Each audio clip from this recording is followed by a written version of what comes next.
ওং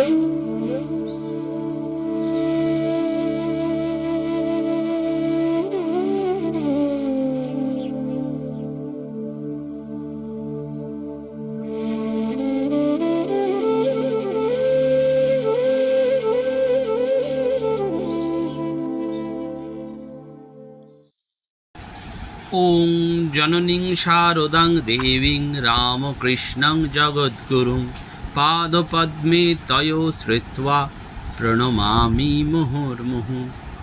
নমস্কার। আজ 7ই এপ্রিল। আজকের এই পুণ্য সকালে শ্রী শ্রী ঠাকুর, শ্রী শ্রী মা এবং স্বামীজি মহারাজের রাতুল চরণে ভুলুণ্ঠিত প্রণতি জানাই। আজ একটি বিশেষ দিন। 1897 সালের 7ই এপ্রিল বেলুর মঠের জমিতে প্রথম শুভ পদার্পণ করেন জগজ্জননী শ্রী শ্রী মা শারদা দেবী। সঙ্গে ছিলেন স্বামী যোগানন্দজি, ভগিনী নিবেদিতা, মিসেস বুল এবং মিস জোসেফিন ম্যাকলাউড। সুতরাং আজকে একটি অন্য দিন।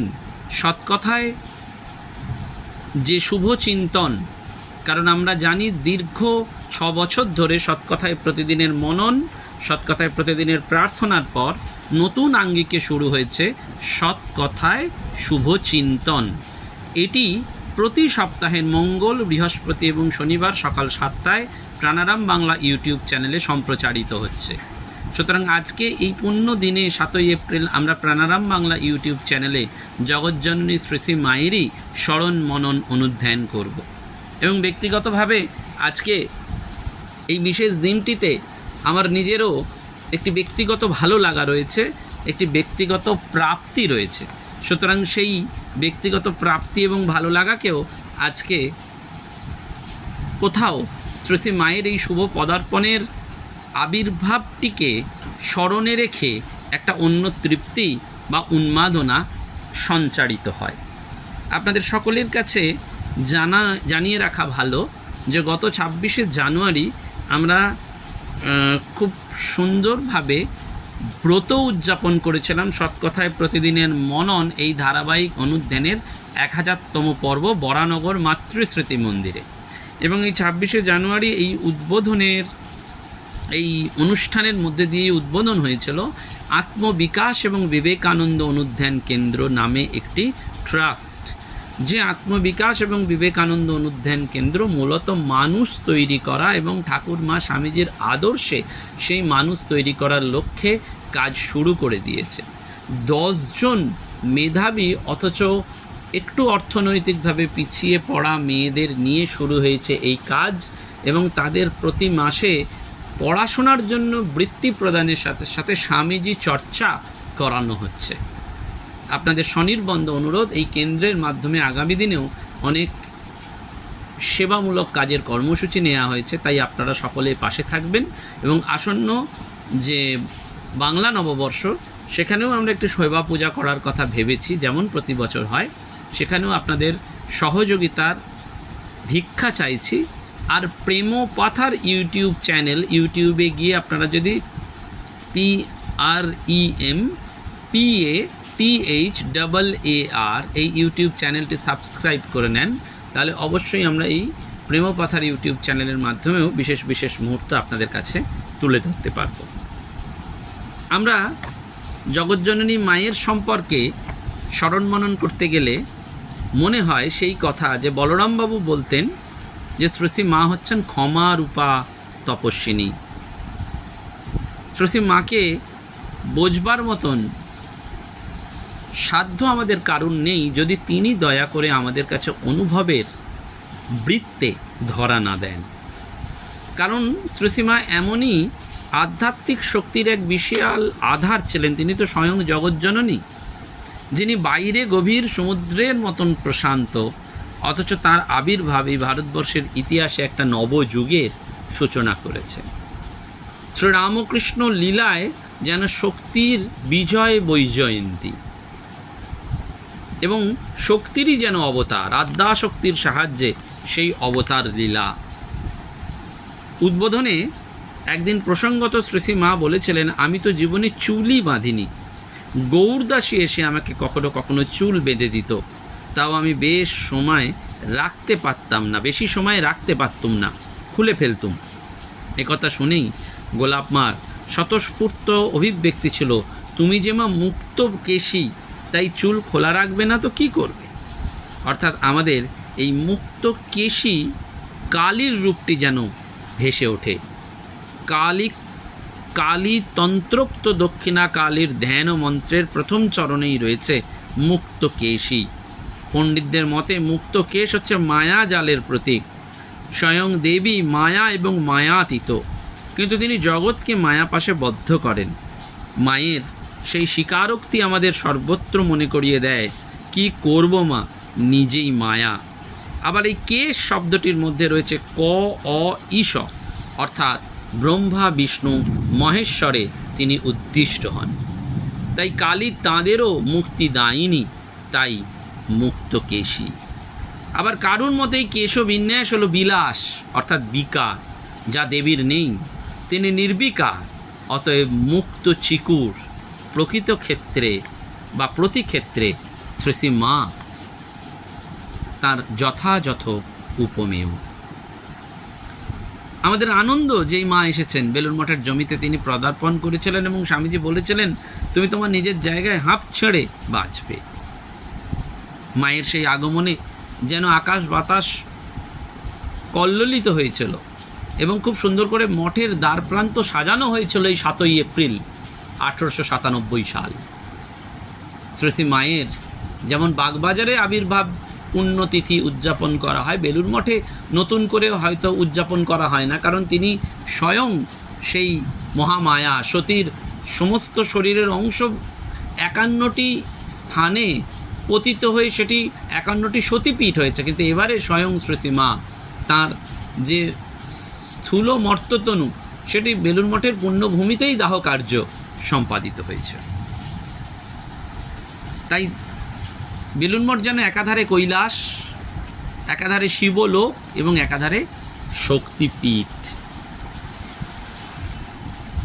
শ্রী মা খুব সুন্দর করে সহজ কথায় বলেছেন যে ঈশ্বর লাভ করলে কি হয়, দুটো কি সিংহ যায় না, মন শুদ্ধ হয়।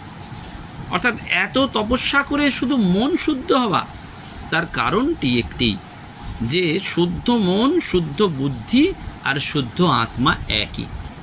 ভগবান আমরা জানি, শাস্ত্রে বলা হয়েছে ব্রহ্ম বা ঈশ্বর হচ্ছেন অবাং মনস গোচরম, তাকে বাক্য দিয়ে বর্ণনা করা যায় না, তিনি মনেরও গোচর নন, অবাং মনস মানস গোচরম। কিন্তু তিনি এই মন দ্বারাই অনুভূত হন, কারণ অনুভব তো হৃদয়ের ব্যাপার, মনের সাথে সম্পর্কিত। তাহলে কোন মন? না শুদ্ধ মন। সেই জন্য ঠাকুর বলেছেন শুদ্ধ মন, শুদ্ধ বুদ্ধি, শুদ্ধ আত্মা এক। কাকে আমরা শুদ্ধ মন বলি? না যেখানে কোনো বাসনা নেই। আমরা মন বলে যে একটা বস্তু আছে সেটা কখন বুঝি? না তার চাঞ্চল্য দেখে। নিরন্তর সে একটা বিষয় থেকে অন্য বিষয়ান্তরে গমনাগমন করে। এই চাঞ্চল্য বাসনারূপ হাওয়া যেন প্রদীপ শিখার চাঞ্চল্যের মতো। বাসনা না থাকলে মন স্থির, তখন আমাদের মনের ধারণার লয় বা মনের লয় হয়। সেই জন্য লয় হলে তার আশ্রয় কোথায়? না যেখান থেকে তার উৎপত্তি, সেই শুদ্ধ আত্মাতে। আবার বুদ্ধি মানে হচ্ছে শুদ্ধ, মানে সেখানে কোনো সংশয় নেই, কারণ সংশয়ই বুদ্ধিকে স্থির সিদ্ধান্তে আসতে দেয় না। যুক্তিবোধের সিদ্ধান্ত আর অনুভূত সিদ্ধান্তের প্রভেদই এই সংশয়ের জন্মদাতা। এই জগৎ অনিত্য, তা যুক্তি এবং অভিজ্ঞতা দিয়ে আমরা বেশ বুঝি, তবু তাকে আমরা নিত্য বলে অনুভব করি। যখন বোধে আমাদের অনিত্যের ধারণা স্থির হয়, তখন সংশয় দূর হয়ে যায় আর বুদ্ধি শুদ্ধ হয়ে শুদ্ধ মনে লীন হয়ে যায়। আমাদের অহং, যা অশুভ বুদ্ধি এবং মনের প্রভাবে নিজেকে সীমাবদ্ধ এবং ক্ষুদ্র বোধ করে রেখেছিল, তার থেকে মুক্তি ঘটে। তখন সেই যেটি থাকে সেটি শুদ্ধ আত্মা। সেই জন্য ধন, ঐশ্বর্য, সম্পদ লাভের মতন এটি বাইরে থেকে কোনো পাওয়া জিনিস নয়। স্বামীজি বলছেন ধর্ম মানে হয়ে ওঠা, অন্তরের দেবত্বকে প্রকাশ করা, যার পূর্ণ প্রকাশে দেবতা হয়ে ওঠে মানুষ। তবু একবার কিছু হলো না বলে খেদোক্তি করেছিলেন। তার উত্তরে স্বামীজি লিখেছিলেন, সাধুদের সেবা করিয়া কি হইল বলিয়া আফসোস করিয়াছেন? কথা ঠিক বটে, অথচ নহে বটে। আইডিয়াল ব্লিসের দিকে চাহিতে গেলে এ কথা সত্য বটে, কিন্তু যে স্থান ছাড়িয়া আসিয়াছেন সেদিকে তাকালেই দেখিতে পাইবেন ছিলেন গরু, হইয়াছেন মানুষ, হইবেন দেবতা এবং ঈশ্বর। এই একই আক্ষেপ শুনে শারদানন্দজি মহারাজ মজা করে বলেছিলেন, কি হবে বাবা, 4টে হাত গজাবে? তাহলে শোবে কি করে? কবির ভাষায় সেটি রয়েছে, লুকায়ে আছেন যিনি হৃদয়ের মাঝে, তারে আমি প্রকাশিব সংসারের কাজে। মায়ের জীবনটি ছিল সেই তার একটি জ্বলন্ত উদাহরণ। শ্রী শ্রী মাকে ভগিনী নিবেদিতা একটি আসন দিয়েছিলেন। সেই আসনটি ব্যবহারের ফলে জীর্ণ অবস্থায় পৌঁছয়। সেটি দেখে সেবক ফেলে দিতে চাইলে মা বলেছিলেন, না বাবা, ফেলো না, ওটি দেখলেই নিবেদিতার কথা মনে পড়ে। অর্থাৎ সেই আসনটির মধ্যেও যেন তার সত্তা বিরাজমান। জীবিত অবস্থায় মানুষের সঙ্গে আদান প্রদান চলে বটে, তবে তার সত্তাটি সেই ভাবটিকেই আশ্রয় করে থাকে। তাই ছায়াতে কায়েরই সত্তা, অন্তত আমাদের মনে সেটি বোঝা যায়। মা কে কোনো ভক্ত ঠাকুরের সর্বধর্ম সমন্বয়ের কথা বলেছিলেন। মা তাতে বলেছিলেন, ঠাকুর যে পরিকল্পনা করে ধর্ম সমন্বয় করেছিলেন এ কথা তার মনে হয়নি, বরং এই যুগে তার ত্যাগই হলো বিশেষত্ব। ওরকম স্বাভাবিক ত্যাগ কি আর কখনো কেউ দেখেছে? আমাদের মনে হয় জগতের সব মত পথের সমন্বয়ই ঠাকুরের আসার উদ্দেশ্য, অথচ মা গুরুত্ব দিলেন তার স্বাভাবিক ত্যাগের ঐশ্বর্যের ওপর। সেই জন্য শ্রী শ্রী চণ্ডীরূপিণী মা শারদা হচ্ছেন মোক্ষদা। তিনি আত্মজ্ঞান দিয়ে আমাদের মুক্ত করে দেন। ঠাকুর সেই জন্যই কলকাতার লোকগুলোকে, অর্থাৎ আধুনিক বিশ্বের মানুষদের যারা অন্ধকারে মোহগ্রস্ত হয়ে পড়ে আছে, তাদের দেখার ভার দিয়েছিলেন এই মায়ের ওপর, তাদের মুক্তির ব্যবস্থা করেছিলেন এই মায়ের ওপর। কিভাবে মা সেটি করেছেন বা করছেন? না, তত্ত্বমসি উপদেশ দিয়ে, যা উপনিষদে বা অদ্বৈত বেদান্তে দেওয়া হয়েছে না। তার কারণ ব্রহ্মবিদ্যার স্বরূপিণী শারদা জানতেন দেহবুদ্ধি সম্পন্ন সাধারণ মানুষের মধ্যে অদ্বৈত সাধনের অধিকারী কজন ওই পথে গিয়ে জ্ঞান লাভ করে মুক্ত হতে পারবে। তাই করুণায় বিগলিত হয়ে তিনি এক অনুপম পন্থা গ্রহণ করেছেন। মহামায়া জগদম্মা পুরোপুরি রক্ত মাংসের মা সেজে এসেছেন আর বলেছেন, আমাকে এবার তিনি অর্থাৎ ঠাকুর রেখে গেলেন জগতের মাতৃভাব বিকাশের জন্য। অর্থাৎ ধনী নির্ধন, পাপী তাপী, চরিত্রবান ভ্রষ্টাচারী সকলেই তাদের সম্পূর্ণ অজ্ঞাতসারে সকলকেই তাদের একটি ডাক শেখাচ্ছেন, সেটি হচ্ছে মা ডাক। এই ভক্তরা যখন তাকে মা বলে ডাকেন, সেই ডাকেও যেমন তিনি সাড়া দেন, সন্তানরাও যেমন মা বলে ডাকেন, সন্ন্যাসীরাও যখন ডাকেন তিনি সেভাবেই সাড়া দিয়েছেন। তার মাতৃহৃদয়ের অপার ভালোবাসা নিজে রেঁধে এই সন্ন্যাসী এবং গৃহীদের পেট পুড়ে খাইয়েছেন, মশারির দড়ি খুঁজে দিয়েছেন, পানের কষ লাগায় চাদর বালিশের ওয়ার নিজে কেচে দিয়েছেন। ছেলেরা চা খাবে বলে প্রতিবেশীর কুটির থেকে একরকম ভিক্ষে করেই তিনি দুধ সংগ্রহ করে আনতেন। সন্তানেরা খাবে বলে মাথায় করে সবজি বয়ে এনেছেন। দুধের গ্লাস হাতে নিয়ে ত্যাগী সন্তানদের খাওয়াবেন বলে রাতের অন্ধকারে দাঁড়িয়ে থাকেন আর বলেছিলেন, বাবা খেয়ে নাও, তোমাদের আর কে খাওয়াবে? সেজন্য নাগমশাই বলতেন, বাপের চেয়ে মা দয়াল। বিজ্ঞানানন্দজি মহারাজ ভক্তদের বলতেন, ঠাকুর বড় দুষ্টু, তোমরা মাকে ধরো। স্বামী যোগানন্দজির একসময় সংশয়াপন্ন স্বামী শারদানন্দজিকে বলেছিলেন, শরৎ তুই মাকে ধর। অর্থাৎ মা শারদা সন্তানদের হৃদয়ে এমন স্থান করে নেন যে তারা অনুভব করেন এমন অহেতুক ভালোবাসা তাদের গর্ভধারিণীও ভালোবাসতে পারেন না। কোনো প্রত্যাশা বা প্রতিদান চাওয়া নেই, আশা করা নেই, শুধু নিঃশর্ত দিয়ে যাওয়া ভালোবাসার অমৃত আস্বাদন করানো। এই সবটি তার এই ভালোবাসা। সন্তানদের মনটি হরণ করে মা শারদা দেবী তাদের মনে জ্ঞানের বীজটি পুঁতে দিয়েছিলেন। কি সেই বীজ? আমি তোমাদের গুরুপত্নী নই, পাতানো মা নই, কথার কথা মা নই, সত্য জননী। মায়ের স্বরূপ উন্মোচিত হয়েছে, তার মহা সরস্বতী রূপের উন্মোচন। প্রথমে মা এবং তারপর তার মধ্যে দিয়ে তার ভেতরের আমরা সেই দেবীত্বের প্রকাশকে দেখতে পাই। সেই জন্য প্রব্রাজিকা ভারতীপ্রাণা মাতাজির কাছে একদিন এক সন্ন্যাসিনী শ্রী শ্রী মায়ের কথা শুনতে চাইলে তিনি বলেছিলেন, মাকে তো আমরা জগজ্জননী বলে ভাবিনি, বুঝতেও পারিনি। মা আমাদের কাছে যেন সাদাসিধে সাধারণ মানুষ হয়ে থাকতেন। আমরাও মাকে আমাদের ঘরের মা বলেই জানতাম, অতি আপনার জন, নিজের মা বলে ভাবতাম। একই বিছানায় মা মাঝখানে, একদিকে রাধু আর অন্যদিকে আমি ঘুমোতাম। অর্থাৎ এইরকম একটা সহজ সম্পর্ক চাই।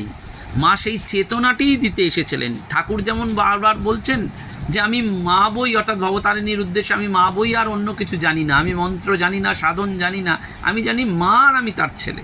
মাও সেটি, সেজন্য মায়ের এত আকর্ষণ, সেটি ভালোবাসার আকর্ষণ। অহেতুকি ভালোবাসা দিয়ে আকর্ষিত করছেন, জানিয়ে দিচ্ছেন যে শ্রী শ্রী মা শারদা সকলের মধ্যে সর্বব্যাপী। সকলকে ভালোবাসলে আসলে শ্রী শ্রী মাকেই ভালোবাসা হয়। আর সত্যি সত্যি হৃদয়টা তখন বড় হয়ে গিয়ে কাঁচা আমিটা মরে যায়, মুক্তির আর তখন বাকি থাকে না। শারদা মানে অমৃত বর্ষী ভালোবাসা, আর ওই ভালোবাসাই মুক্তির চাবিকাঠি। মায়ের কৃপায় সেই সর্বব্যাপী ভালোবাসায় যেন আমরা প্রতিষ্ঠিত হতে পারি। মা আমাদের সেই জন্য কাছে টেনে নিয়েছেন, আমাদেরকে আপনার করে নিয়েছেন, আমাদেরকে ভালোবাসতে শিখিয়েছেন। শ্রী শ্রী মা কাশীতে 1912 সাল লক্ষ্মী নিবাসে আছেন। ঠাকুরের মানসপুত্র রাজা মহারাজও সেই সময় অদ্বৈত আশ্রমে রয়েছেন কাশীতে। সেখান থেকে রোজ সকালে লক্ষ্মী নিবাসে এসে তিনি মায়ের খোঁজখবর নিয়ে যেতেন। দোতলায় উঠতেন না, নিচ থেকেই গোলাপ মা প্রভৃতির সঙ্গে একটু কথাবার্তা বলে মায়ের উদ্দেশ্যে প্রণাম নিবেদন করে চলে যেতেন। একদিন তিনি ওই রকম এসেছেন, গোলাপ মা ওপর থেকে বললেন, রাখাল। মা জিজ্ঞাসা করেছেন আগে শক্তি পূজা করতে হয় কেন? ব্রহ্মানন্দজি সঙ্গে সঙ্গে উত্তর দিলেন, মার কাছে যে ব্রহ্মজ্ঞানের চাবি, মা কৃপা করে চাবি দিয়ে দৌড় না খুললে যে আর উপায় নেই। বলেই বাউল সুরে গান গাইলেন, শঙ্করী চরণে মনো মগ্ন হয়ে রওরে। আর গানের তালে তালে নৃত্য করছেন। আর গান শেষ হতেই ভাবের গড়ে হো হো হো করে হেসে তিনি চলে গেলেন। হাসলেন কারণ এইটি ভেবে যে মহামায়া যেন সত্যি সত্যি তাকে পরীক্ষা করে নিচ্ছেন। সেজন্য এই মানব জাতির চিরন্তন আদর্শ হচ্ছেন এই শ্রী শ্রী মা। তিনি সমকালের শুধু নয়, চিরকালের পরমা প্রকৃতি শ্রী শ্রী মা শারদা দেবী। বুঝিয়ে দিয়েছেন এই জীবনের মধ্যে দিয়ে, এই জগতের মধ্যে দিয়ে শুধু ভালোবাসার সঞ্চারণ, ক্ষমা মূর্তিতে সকলের মধ্যে সেই অভয়, সর্বজীবে দয়া। সেই জন্য আমাদের এই ব্যাকুলতাটি দরকার। শ্রী শ্রী মায়ের গৃহী ভক্ত নাগমশাই বিশ্বাস, ব্যাকুলতার শুদ্ধা ভক্তির জন্য একেবারে এক ব্যতিক্রমী আখ্যান নির্মাণ করেছেন এবং সেই অতুলনীয় ভক্তির কাছে হেরে গেছেন শ্রী শ্রী মা। ছুটে এসে তার চোখের জলটি একেবারে মুছিয়ে দিয়েছে। স্বামী প্রেমানন্দজি বাবুরাম মহারাজ তাই বলতেন, আমরা খাস তালুকের প্রজা, ব্রহ্মময়ী আমাদের রাজা। রাখো এটি সর্বদা স্মরণে, এড়িয়ে যাবে সমন সদন। শ্রী শ্রী মার ভক্তদের কোনো ডর নাই, কোনো ভয় নেই। মা আমাদের ধরে রেখেছেন, আগলে রেখেছেন। আমরা যেন শুধু মাকে ওই নিজের মা বলেই ভাবতে পারি, বুঝতে পারি, শুধু বোঝা নয়, অনুভব করতে পারি এবং সর্বদা মনে রাখতে পারি যে মূল সেই স্বার্থশূন্যতা, সহনশীলতা, ঔদার্য, যত রকম মহত্ব রয়েছে সবটি যেন শ্রী শ্রী মায়ের জীবনে প্রতিভাত। কোনো স্ত্রীলোক একসময় মায়ের কাছে আসতেন বলে সাধুরা এবং স্ত্রী ভক্তরা বিরক্ত হতেন। বলরামবাবুর স্ত্রী গোলাপ মাকে দিয়ে জানিয়েছিলেন যে ওই স্ত্রীলোকটি এভাবে যাতায়াত করলে মায়ের কাছে তাহাদের আসা আর সম্ভব হবে না। তার উত্তরে মা বলেছিলেন, আমার কাছে যারা আশ্রয় নিয়েছে তারা আসবে, একজন এলে যদি আর একজন না আসে আমি তার কি করব। আগে ওই স্ত্রীলোকটির হাতে কেউ কিছু খেতেন না, কিন্তু মা তার হাতে খান এবং অন্য প্রকারে তার সেবাও গ্রহণ করেন দেখে সকলেই তখন তার হাত থেকে খেয়েছিলেন। সত্যি সত্যি দয়া, মায়া, মমতা দিয়ে গড়া অনুপম মাতৃমূর্তি সারদা। তার মাতৃ অঙ্ক সবার তরে সদা উন্মুক্ত। যত দুঃখী সুখী, ধনী দরিদ্র, অনাথ অসহায় সকলেরই আর কেউ না থাকুক, একজন মা আছেন ইহকালে পরকালে পরিত্রাণের আশীর্বাদ নিয়ে। শ্রী শ্রী মা আমাদের চিরজননী, সকলের জন্য তিনি রয়েছেন সেই তত্ত্বরূপে, যেমন ব্যবহারিক দিক থেকেও সেই মাতৃমূর্তির অনুপম প্রতিমা কাছে আমাদের বারবার নত হতে হয়। নমস্কার, ধন্যবাদ। প্রাণারাম প্রাণারাম প্রাণা